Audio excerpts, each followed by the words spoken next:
Okay, so for the first kind of thing we want to do with this problem is we want to try to draw a picture.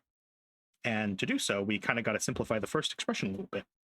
I hope you'll agree with me that x squared minus 9 can be rewritten as x minus 3 and x plus 3 over x minus 3.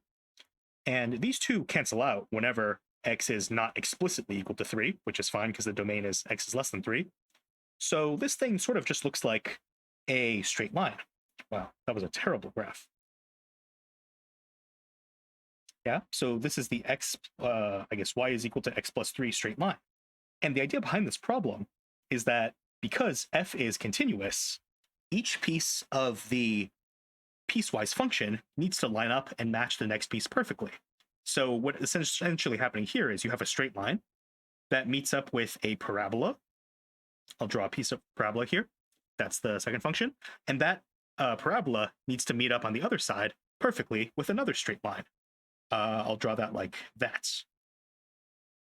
So it's not exactly to scale, but you should kind of see the idea where the information given to us by the problem is that this function right here and the parabola have got to equal each other at their point of, we'll call it the sort of point of intersection.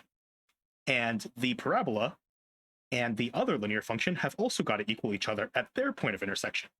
So maybe let's call this P1 and let's call this P2. So the information given to us by P1 is basically saying that x plus 3 is equal to, what's the parabola?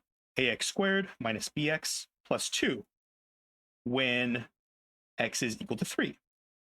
And, well, I guess I'll make this a little bit more concrete by plugging it in, because I know some students sometimes have trouble with that at this level. But the idea is basically, if you just plug in the values of x here, here, and here, this is going to be a perfectly, what do you call it? It's a perfectly good equation with two unknowns, a and b. So you can't solve it quite yet. So this is going to look like 6 is equal to a times 3 squared minus b times 3 plus 2. But that's where the other equation comes in.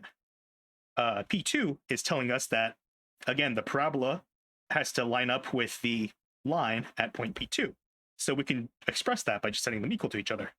So ax squared minus bx plus 2 is equal to 5x minus a plus b. And that's whenever x is equal to 4. So go ahead and plug in at all those areas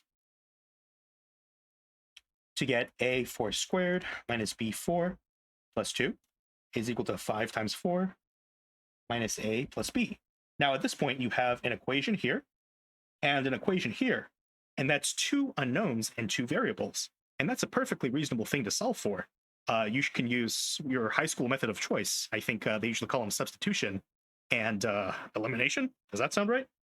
But the big, I won't do the rest of the problem out for you because I think it's good to let students do calculations and computations on their own to get a sense of ownership over the problem.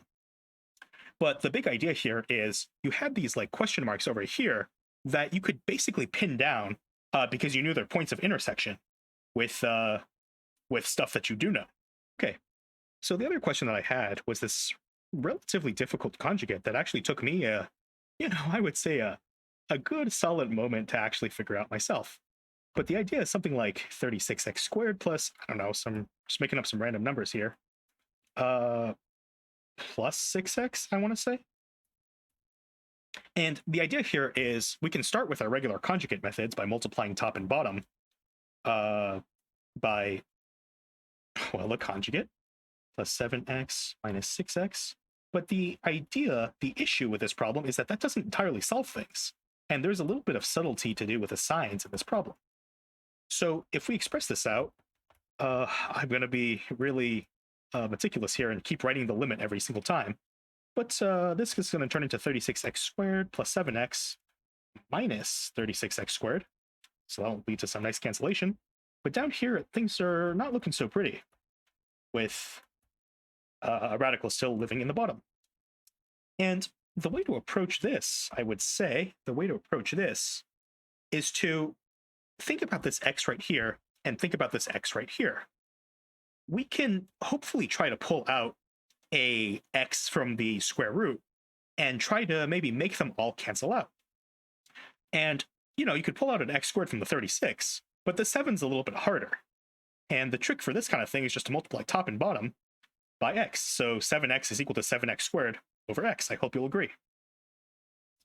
At this point, you can totally pull the x squared out. So I'll just rewrite this as x squared times 36 plus 7 over x minus 6x. Oh gosh, my handwriting is terrible. But now we're getting to this real subtlety, I'll call it. Remember that x is approaching negative infinity. So you can kind of think of this x and this x as negative. Now, the first thing I did when I was looking through this problem and rushing a bit too fast was I said, okay, the square root of x squared, piece of cake, that's x.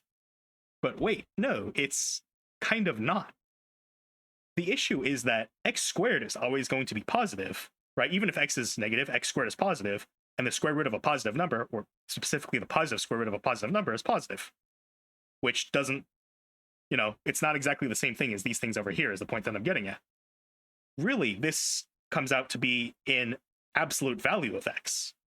And for negative values of x, the absolute value of x is equal to minus x. You see that? You see that? So play around with this a little bit and do the limit yourself once you get to the end. But the crucial step for this problem is to be really, really careful about the sign as it goes out to negative infinity. It's crucial that you choose the correct sign to get the cancellation to, well, I'm not even going to call it cancellation.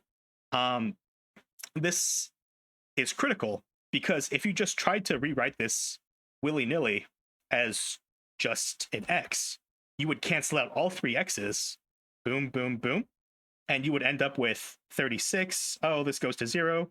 So then 6 minus 6 is 0 in the denominator, and you'd be screwed. That's the uncareful way of doing it, and that's incorrect. The correct way of doing it, as I was describing, is to think about the sign, right? This has got to be a negative x for the reasons we discussed, and I'll let you work out that from there.